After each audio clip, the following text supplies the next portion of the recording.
बहुत प्यारा है। अम्मा, आपके लिए चादर है। क्या बात है भाई, आज तो मेरा बेटा बड़ा हातमताई बना फिर रहा है? इतना खर्चा कर लिया? अरे यार अम्मा, कमीशन मिली थी और मेरी कमाई पे सबसे पहला हक तो आप लोगों का ही है। वो तो अब्बा पंगा करते हैं, वरना मैं तो घर की हालत बदल दूं सारी।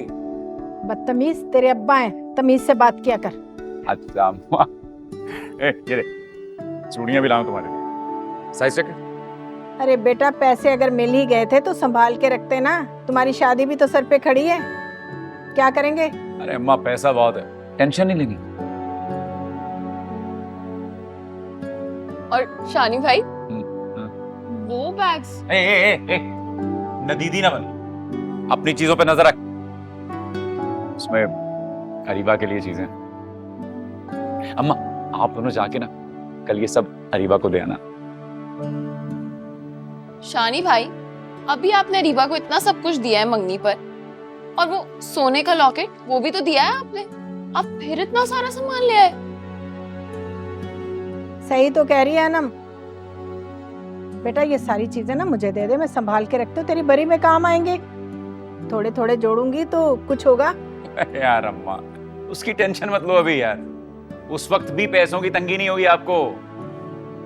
शानी मियां है ना। अच्छा अम्मा, एक बात करनी है। हाँ बोल। अम्मा, आप आबिदा खाला से मेरी और अरीबा की शादी की बात करेंगे। हैं? अरे अभी तो मंगनी करवाई है तूने, अब इतनी जल्दी शादी भी? बेटा जब शादी का वक्त आएगा ना तो हो जाएगी शादी। अरे यार अम्मा, आपको भी पता है, आप आबिदा खाला से बात करेंगी, फिर वो सोचेंगी, फिर वो टाइम लेंगी, फिर वो आए बाएं शाएं करेंगी, ये करेंगी वो करेंगी, और फिर कहीं जाके जवाब देंगी। मैं कौन सा करूँ कि कल ही शादी कर दूं? बात तो करो ना। अरे बेटा अगर शादी की इतनी जल्दी थी तो फिर मंगनी क्यों करवाई? पहले बता देते, डायरेक्ट शादी करवा देते। खामखा इतना खर्चा करवा दिया हमारा। अरे यार अम्मा, एक तो आपको खर्चे की पड़ी रहती है। मैं कह रहा हूँ खर्चे की बात मत करो यार, तुम सिर्फ मेरी बात मान लो अम्मा, शादी की बात कर लो यार, प्लीज। बस मुझे नहीं पता, आप कल ये सामान लेकर जाएं और आबिदा खाला से मेरी और अरीबा की शादी की बात करें ना, प्लीज। तू ही बोलना। अरे अच्छा अच्छा, कर लूंगी बात में आपदा से, और तुम्हारे अब्बा से भी तो बात करनी पड़ेगी ना। अरे अब्बा से बात करना जरूरी थोड़ी है। ये देख, हाय हाय, कैसा भाईजान, आपके भाई की चॉइस है। देख अम्मा। अच्छा अनम, बेटा ये सारी चीजें उठा और अंदर रख। ये सारी चीजें ना मैं बरी में रखूंगी। अरे छोड़ो यार, नजर मत लगा देना।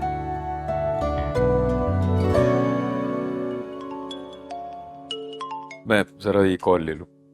बेटा कमाल साहब को चाय बना कर। जी बाबा।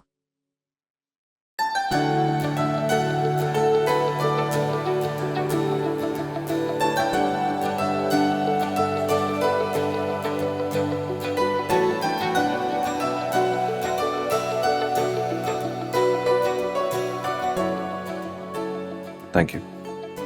आई एम सॉरी, मैंने उस दिन आपके साथ बहुत मिसबिहेव किया। मुझे लगा कि आप रंगीन मिजाज आदमी हैं। मेरा मतलब है कि आप अच्छे इंसान नहीं हैं। मैं उस दिन के लिए माजरत चाहती हूँ। I am so sorry. It's okay. आपकी कोई भी बात मुझे बुरी नहीं लगी थी। मुझे ऐसी लड़कियां अच्छी लगती जो गैरों से फासला रखें। आपकी खुददारी मुझे अच्छी लगी। I like it.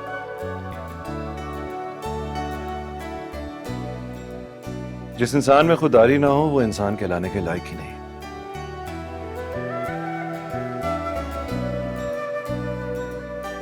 आप दूसरी लड़कियों से बहुत मुख्तलिफ हैं।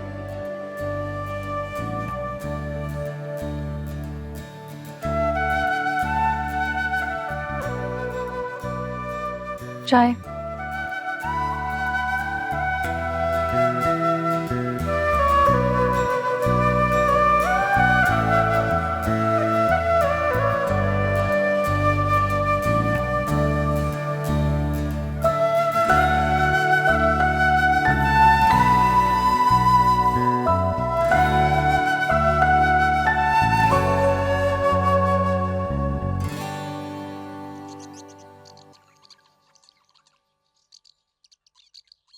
माशाल्लाह सब कुछ बहुत खूबसूरत है, लेकिन अम्मी आप शानी को मना क्यों नहीं करती? बिला वजह इतना सब कुछ कर रहा है, अब इसे इतना खर्चा करने की क्या जरूरत है? अरे क्या करूं बेटा, मुझे तो खुद समझ में नहीं आ रहा। अभी मगनी का खुमार उतरा नहीं था और शादी का भूत सवार हो गया इस लड़के पर, इसीलिए तो वहां भेज रहा है मुझे। खुदा के लिए अब मेरी सास से शादी की बात मत कीजिएगा। अरीबा की शादी तो जब होगी ना जब वसीम यहाँ आएंगे, और अभी से अफरा तफरी में शादी कर देंगे तो वसीम के आने का मौका भी हाथ से निकल जाएगा। कम से कम बहन की शादी के बहाने ही सही, वो आएंगे तो सही। अरे बेटा, मैं कब शानी की शादी इतनी जल्दी करने के हक में हूँ। मैं तो ये चाहती हूँ पहले अनम के लिए कोई अच्छा सा रिश्ता आ जाए, फिर दोनों बहन भाइयों की इकट्ठी शादी कर दें। अनम की तरफ से भी बहुत फिक्रमंद हूँ मैं, लेकिन क्या करूँ, इस लड़के को तो अपने अलावा कोई नजर ही नहीं आता। मैं बता रही हूँ आपको, अब अनम का रिश्ता करेंगी ना तो कोई ऐसा लड़का देखिएगा जिसका घर कारोबार पाकिस्तान में हो। ये बाहर के चक्करों में मत पड़िएगा, वरना उसकी भी जिंदगी मेरी तरह रुल जाएगी। शोहर के बगैर भी कोई जिंदगी होती है बीवी की। भाई हमें क्या पता, तुम्हारी सास ने कहा था कि शादी के बाद वसीम तुम्हें साथ ले जाएगा। 4 साल हो गए तुम्हारी शादी को और 3 बार आया वसीम, लेकिन साथ ना लेके गया तुम्हें। अम्मी बाहर रहना इतना आसान नहीं है, बहुत खर्चे होते हैं, और वसीम कोशिश कर तो रहे हैं मुझे अपने साथ ले जाने की, जो अल्लाह को मंजूर। चलो अल्लाह ताला बेहतर करे। अच्छा मैं ये सामान अंदर रख दूँ? मैं एक पकड़ लेती हूँ। मैं अंदर रख देती हूँ उसको। आज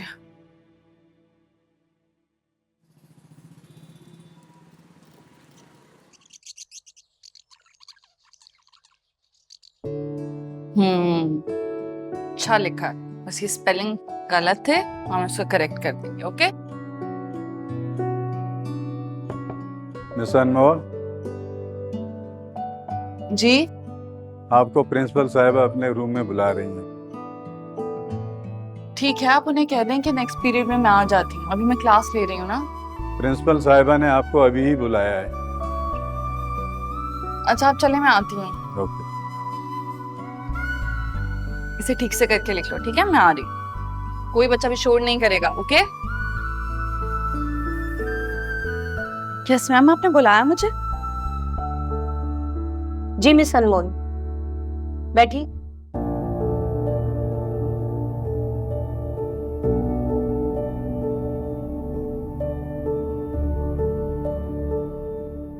आपने हमारे स्कूल को जो टाइम दिया, हम उसके लिए आपके थैंकफुल हैं। आपको हमारे स्कूल के रूल्स का तो पता ही है। हमारी कोशिश ये होती है कि हम अपने टीचर्स के साथ जिस हद तक कोऑपरेट कर सकते हैं करें, और हमने किया भी। लेकिन कुछ चीजें बर्दाश्त से बाहर हो जाती।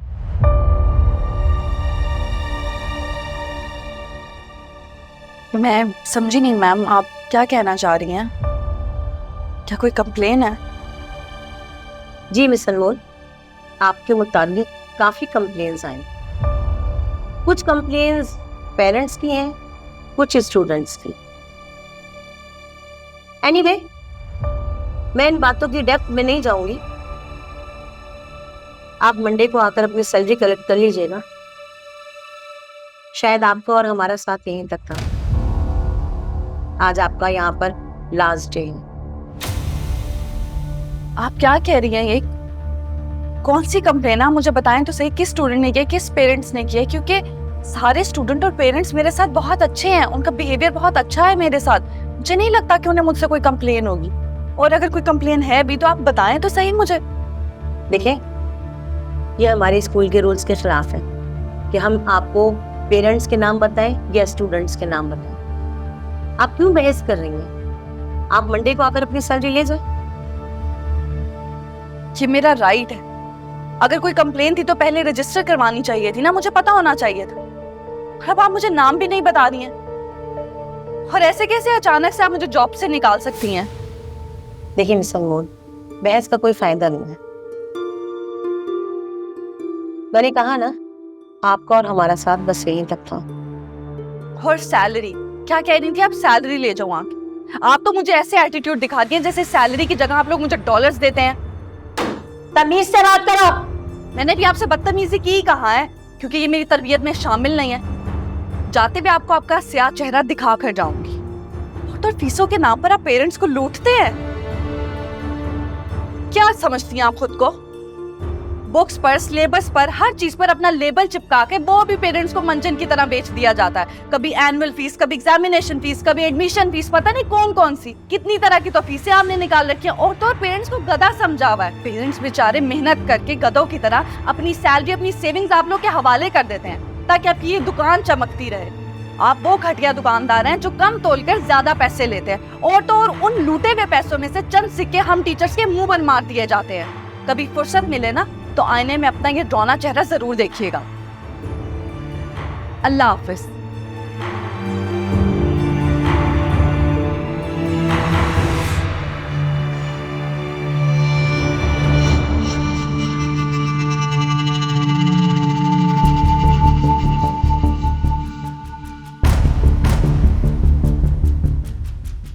जी कमाल साहब, आपका काम कर दिए। अरे आपकी बात कैसे टाल सकते थे? आप हमारे स्कूल के बड़े डोनर्स में से एक हैं।